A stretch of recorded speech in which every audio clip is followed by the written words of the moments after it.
We often think of silence as the absence of something, the absence of noise, the absence of movement, a pause in the chaos, a void.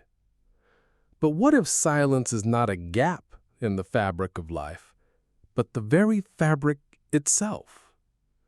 What if silence is not empty at all, but full of life, full of movement, full of breath? Clarice Lispector writes, "The world's continual breathing is what we hear and call silence." And this single sentence turns the concept of silence inside out. It invites us to listen not with our ears, but with our being. To stop searching for silence as the absence of noise, and instead to recognize it as the presence of life's most subtle rhythm, the breath that underlies all things. When we pause and truly listen, not for sound, but for presence, we begin to feel something deeper than what our senses usually register. A humming, a soft, ceaseless vibration, the current that moves through leaves and rivers, clouds and cells, hearts and galaxies. It's not dramatic, it's not loud, it's not even noticeable unless you stop completely. But once you feel it, you know. The silence is not nothing, it is everything. This breath of the world is not something separate from us. It moves through us as much as it moves through trees and oceans and stars. Your breath is not just yours. It is borrowed from this greater rhythm. Inhale, and you are aligned with the expansion of the cosmos. Exhale, and you release back into the mystery. The world breathes you, and this breathing is silence. But because we live in noise, external and internal, we forget this. The noise of thought, the chatter of anxiety, the buzzing of want and comparison, these sounds fill the space, leaving no room for the soft whisper of what simply is. So we believe silence is rare or inaccessible, that we must go far away or high up or deep inside to find it. But the truth is simpler. Silence is not hidden. It is here, always. It is not an achievement. It is a recognition. To meet silence, we don't need to silence the world. We only need to stop resisting what is. We only need to stop adding layers of noise. We only need to listen, not just with ears, but with attention, with stillness, with the willingness to meet the moment exactly as it is, without commentary, without trying to improve it, without needing it to be more or less. When we drop the need to shape the moment shapes us. And what it shapes us into is something we cannot find in books or ideas or effort. It is the kind of knowing that comes when the seeker vanishes, when the question dissolves, and all that remains is breath and presence and life, without filter, without interpretation, without distance. The breath of the world is not separate from the breath of your own being. The two are one. To sit in silence is not to isolate yourself from the world. It is to return to it, to remember your place in its rhythm, to become a participant in its invisible dance. You are not a visitor here. You are not a stranger. You are part of this breath, this silence, this sacred pulse that gives rise to everything, including you.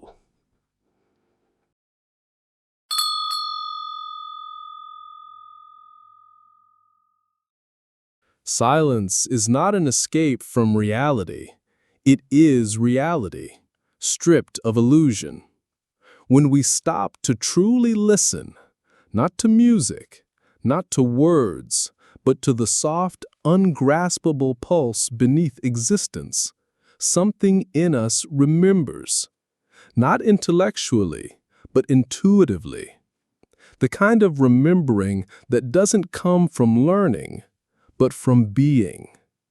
a recognition that we have always been part of something far deeper and more ancient than our individual stories. To be still is not a passive act. It is an opening, a surrender, a deep attunement to what has always been present but overlooked. This is not the silence of suppression or of emptiness, but of alignment. A silence that listens back, that meets you in your stillness with the fullness of presence, that whispers not in words, but in understanding that bypasses language entirely. When the mind quiets, not through force, but through gentle letting go, a different kind of intelligence arises. Not the intelligence of calculation or reasoning, but the intelligence of the heart, of being. This intelligence knows without needing proof.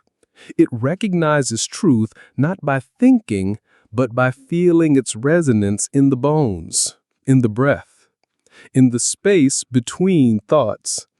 This is the silence Clarice Lispector points to, a silence that is not the opposite of sound, but its foundation, the womb from which all form emerges and into which all form dissolves, the canvas behind the painting, the silence between notes that gives music its shape, the breath behind speech, the space that allows everything to be what it is. When we attune to this silence, even chaos begins to feel sacred. We no longer seek to escape the world because we see the world differently. Its noise no longer drowns us. It becomes part of the great harmony. Every sound, every movement, every emotion becomes a note in the larger song, and we are no longer separate from it. We are instruments through which the song plays. This shift is not about acquiring anything new. It is about shedding what is false. The false need to constantly speak, to constantly understand, to constantly define. We begin to see that the more we try to control the world with thought, the more distant we become from its essence. But when we allow thought to rest, not through force, but through presence, a deeper knowing arises, a knowing that doesn't need to grasp because it already is what it seeks. To live in this silence is to live without walls, without the constant commentary of judgment and comparison, without the exhausting effort of pretending. It is to walk through the world with open eyes, open hands, and an open heart, to meet life as it is, without resistance, without armor. It is to speak only when speech arises from clarity, and to remain quiet when nothing needs to be said, not out of fear, but out of reverence. In this space, even pain becomes part of the sacred, not something to be erased, but something to be seen, held, understood. The silence gives us the courage to feel fully without being consumed, to sit with grief, with longing, with joy, with wonder, without trying to fix or label, just to be with them as one would sit with an old friend. This is the revolution of silence, not loud, not aggressive, but radical in its gentleness. It changes us not by adding more, but by revealing what was always there beneath the noise. And once we've tasted it, we realize that the silence is not something we visit. It is what we are. Beneath the stories, beneath the striving, beneath the masks, we are the breath of the world, the stillness that sees, the presence that is.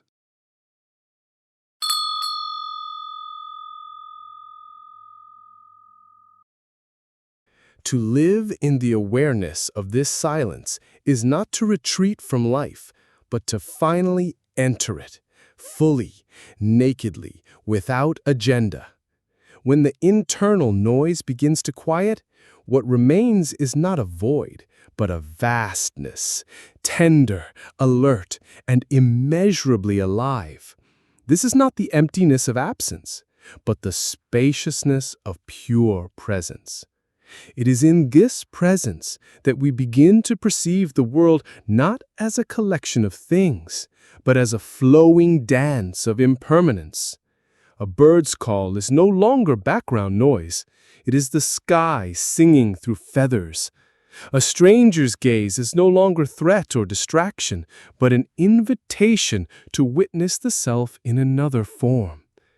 The wind brushing against your skin, the flicker of sunlight on a window pane, the hush that falls in the early morning, each becomes a sermon, if only you are still enough to hear. And this stillness, this sacred listening, does not require monasteries or mountains. It asks only for your whole attention, here, now, wherever you are.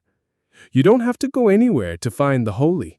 You just have to stop running, stop reaching, stop narrating the moment, and let the moment speak for itself. When the world is no longer filtered through the lens of resistance and expectation, it begins to shine in its own raw beauty. You see things not for what you think they are, but for what they are. And in that seeing, everything becomes extraordinary. The ordinary becomes miraculous, because it's no longer hidden behind labels or assumptions. You're not seeing a tree, you're seeing this tree, breathing, growing, existing in the sacred now. This silence also reveals the unity beneath all apparent separation. The walls between self and other begin to dissolve. The lines between subject and object blur. And what remains is the realization that there is no inside or outside, only awareness, endlessly reflecting itself.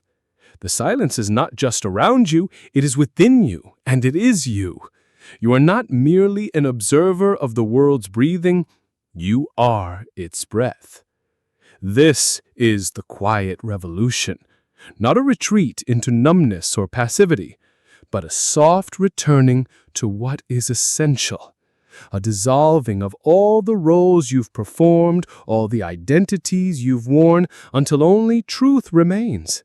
Not the truth of doctrine or philosophy, but the truth of being, immediate, unspoken, undeniable.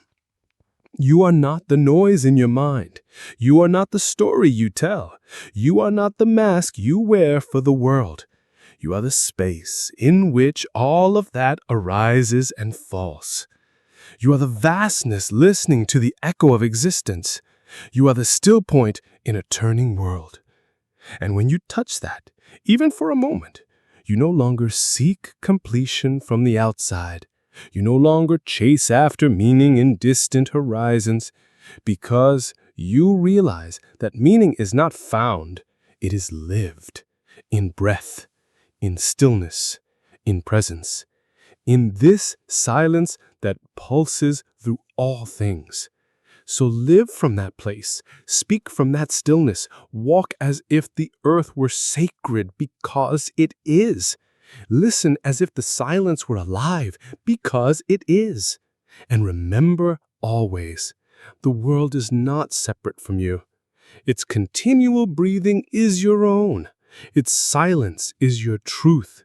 And in that shared pulse of being, nothing is missing.